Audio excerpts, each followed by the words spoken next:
with a barren desert highway stretching out toward the horizon. I sat relaxed as the warm evening air whipped through the cabin.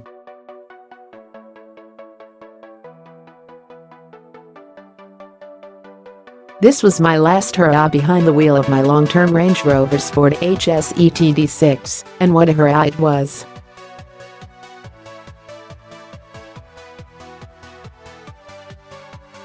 It's hard to imagine that I could be cruising across the desert floor the Autobahn speeds in perfect comfort when just moments before I was driving through towering sand dunes going places most vehicles could never even imagine going.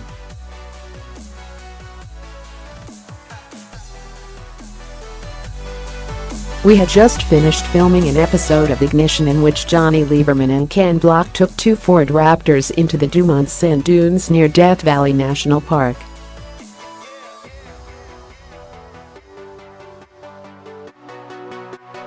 Throughout a day of drifting, jumping, and driving up the sides of mountainous dunes, a number of support vehicles and one of the usually unstoppable Raptors found themselves trapped in deep sand.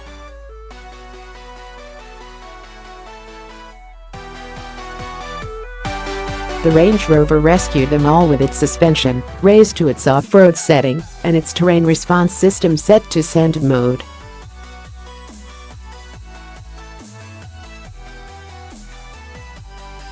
This one day, this one moment even, is the epitome of what this Range Rover means to me. It's the ultimate luxury go-anywhere grand touring car.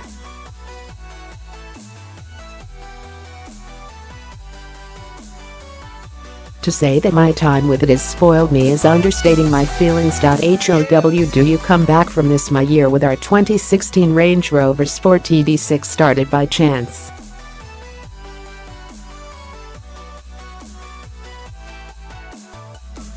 Angus Mackenzie, the Rover's original chaperone, had just moved back to England. The logical choice to replace him in his duties. Our editor-in-chief, Ed Lowe, needed a larger vehicle to accommodate his morning surf outings.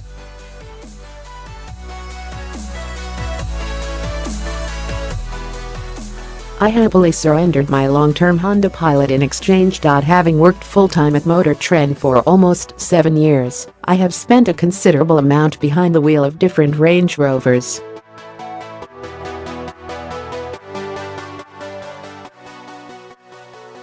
Throughout the years, I have sampled everything from supercharged V8 Sport models to fully optioned uber luxury full-size Range Rovers, but this would be my maiden voyage into luxury automobile ownership.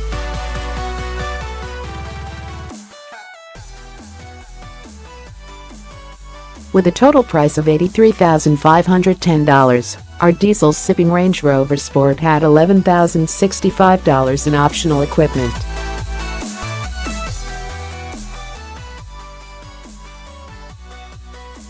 Keeping me extra comfortable during long trips, the front climate comfort and visibility package included 16-way adjustable heated and cooled front seats clad in classy Oxford perforated leather.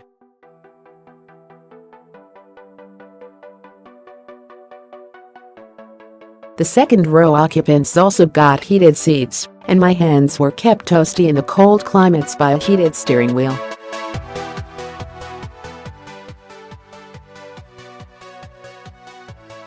Also included in the $2,620 package were adaptive xenon headlights, auto-dimming exterior mirrors, and blind spot monitoring.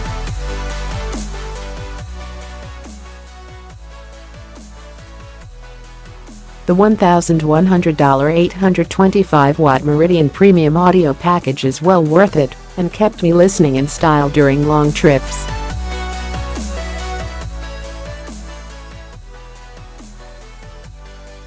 Another fun perk was that the front console was refrigerated, which meant I always had cold water and caffeinated beverages during long photo shoots.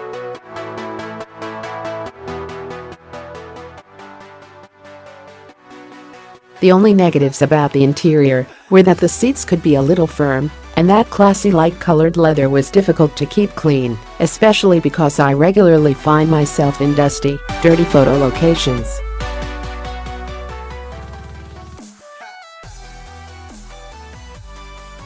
The infotainment system is also slow and outdated, But that has been a complaint about every Land Rover product I have ever driven. It's just par for the course.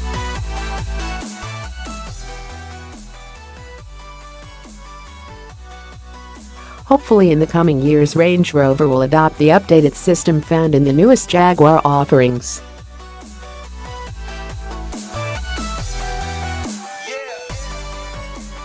The remaining $7,345 of options include the $2,900 driver assistance package, the $1,750 extra duty package, $1,295 adaptive cruise control, $900 tow package, and the $500 panoramic roof, which was very helpful for doing car-to-car photography. All of the packages combined made for a very nice vehicle to drive in any conditions imaginable.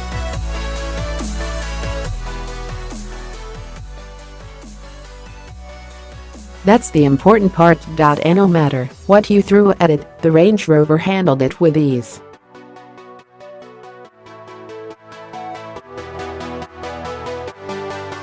Whether it was long road trips, day-to-day driving in traffic, twisty mountain roads, off-road, snow, or sand, I was always filled with a sense of confidence that the Range Rover would get through it.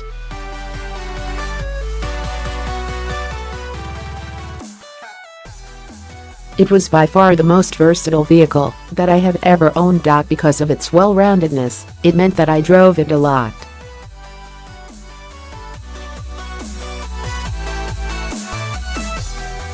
Together with other staffers, we racked up more than 27,000 miles over our year with the Range Rover.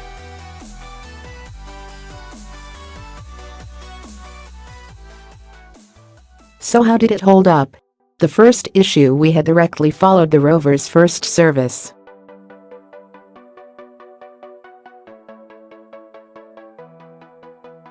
Having never owned a luxury brand vehicle before, the $845.63 basic service was hard to swallow.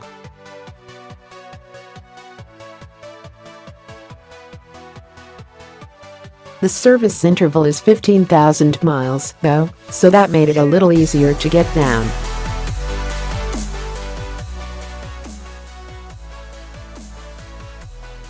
Unfortunately, a few days after the service was completed, a fuel filter seal failed and left a massive puddle of diesel fuel in my driveway.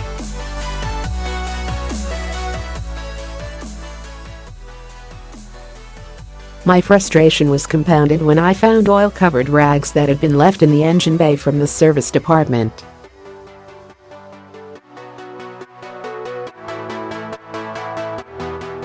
We also had recurring issues with an exhaust gas recirculation valve. It would stick and throw error codes that would occasionally cure themselves, and it sometimes need to take it into the dealer.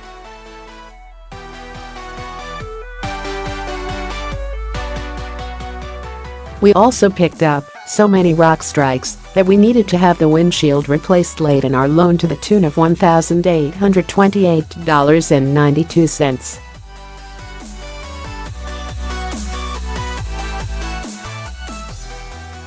During that same visit, they replaced the brake pads and did the second basic service, all combined for a gut-wrenching amount of $3,386.50 compared to our previous long-term Range Rover Sport and supercharged V6 Range Rover. We spent significantly more on this Range Rover for maintenance and wear and tear.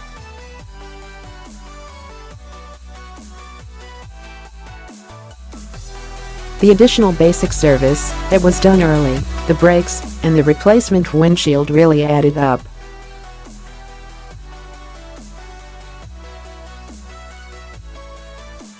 I say it about all of my long-term test cars, but I will truly miss the Range Rover.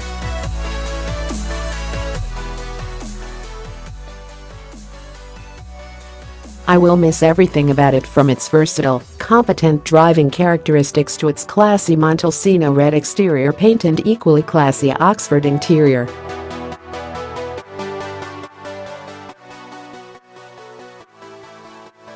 It had its reliability issues, but the overall package more than made up for its shortcomings.